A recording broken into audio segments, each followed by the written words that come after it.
I'm Betty Demers.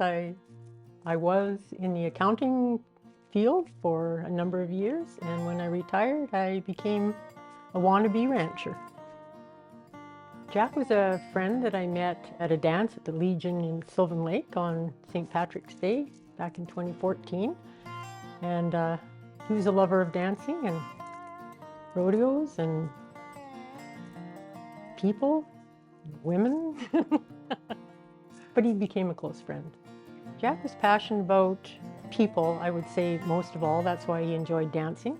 He was a benevolent person. He just wanted to make sure everybody was doing well where they were at. If he ever came across somebody that needed a hand, he was there to help in emergency services. He helped at rodeos. I think he judged at rodeos sometimes. Went for coffee every day with his coffee buddies, and he helped with special equestrians.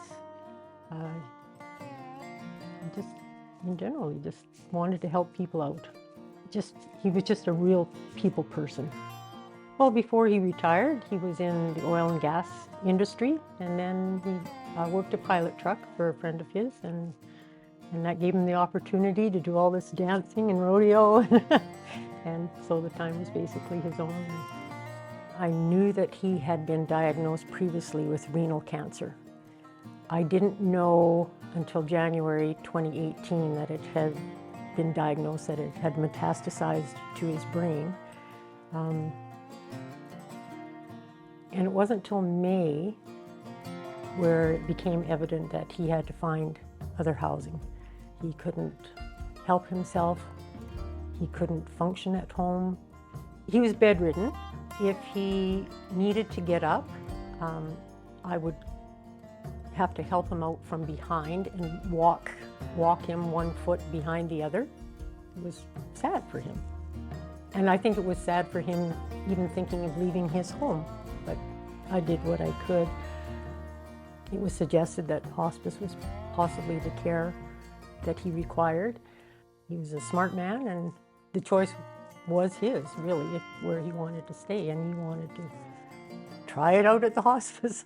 So I was a little skeptical, I have to say at first, that was the place for him, because I thought he would feel much better at home with care at home. If that's the way he's going to spend his last days, he would rather be in his house. And so his health dictated that he did have to make the move, and he moved here at the end of May in 2018.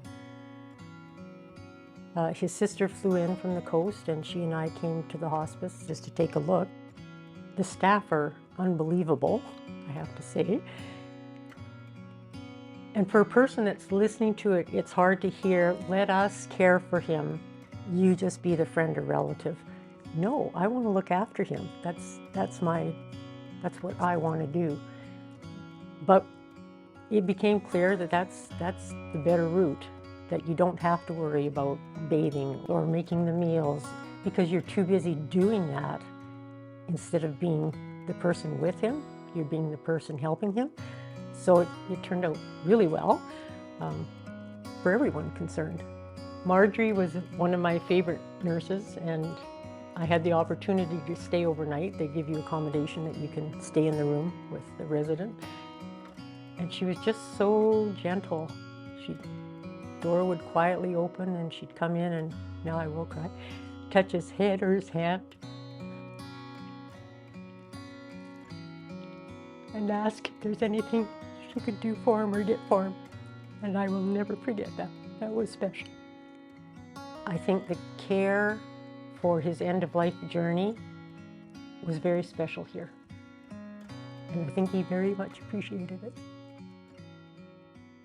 Even the people that volunteer here as well, you come in the door and they're greeting you like they're your old friend. And it's just amazing.